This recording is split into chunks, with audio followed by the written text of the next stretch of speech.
And don't need any right now because, boy, it is bone dry. Goodness, it is so dry. I feel like everyone needs to just turn their sprinklers on for weeks at this point, but don't do that actually because you will get fined. You get 1 day to do it. I would love to see. Actually, I wouldn't, but at the same time, I'd be very curious to know what that fine would look like if you just kept your sprinklers on for 7 days straight.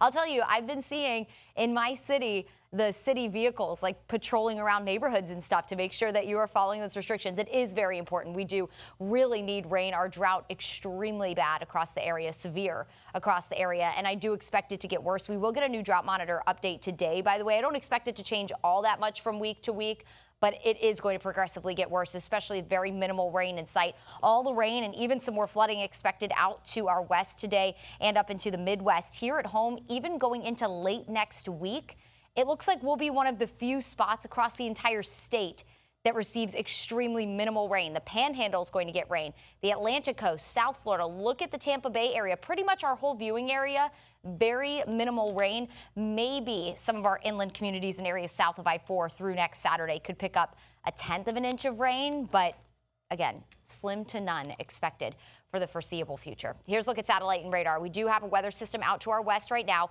Another quickly trailing behind it. This is going to be the weather system that moves into our area, and it will bring another round of severe weather, including the potential for hail and tornadoes across the Midwest and the plains. Again, thankfully, severe weather not in our cards, but that front will knock on our door early next week. Temperatures right now, very comfortable. Upper 50s to 60s out there. 66 in Tampa, 59 in Wesley Chapel, 55 in Bartow, 64 in Sarasota, 55 in Brooksville right now. If you want to head to the beach today, our camera is still dark because the sun hasn't come up, but a great beach day. Mid-60s at 7 if you want to get some steps in early. By 1 o'clock, we're in the upper 70s. At UV index at 11 today. Gotta have that sunscreen on today. You can burn in just about 15 minutes. Low to mid-80s along the coast, mid to upper 80s inland today. Another hot day, but thankfully the humidity on the lower end. We'll have a nice start to the morning tomorrow, and if you have any Friday plans, nice and warm day for the evening. Temperatures cool quite gradually, mid-70s still at 9 o'clock, but thankfully the humidity will stay on the lower end, so it will be comfortable, hot, but comfortable, very similar to the last few afternoons. It does look like that humidity spikes on Saturday,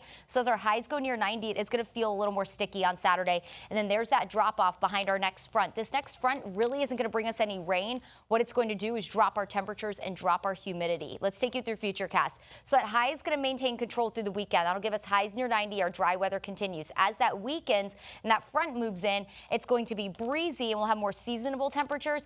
Maybe a stray shower, that rain chance less than 10%. Monday, Tuesday, maybe Wednesday, we could see at least a little bit of rain. But here it is. This is the bigger impact. Highs near 90 to the low 80s through most of next week. So a little bit cooler and again, breezy. Marine forecast shows light chop on the bay, seas at about a foot. Really nice boating day today. 7-day shows mid to upper 80s to near 90 through the weekend and dry. Breezy and slightly cooler to start next week. Low end rain chance arrives on Wednesday.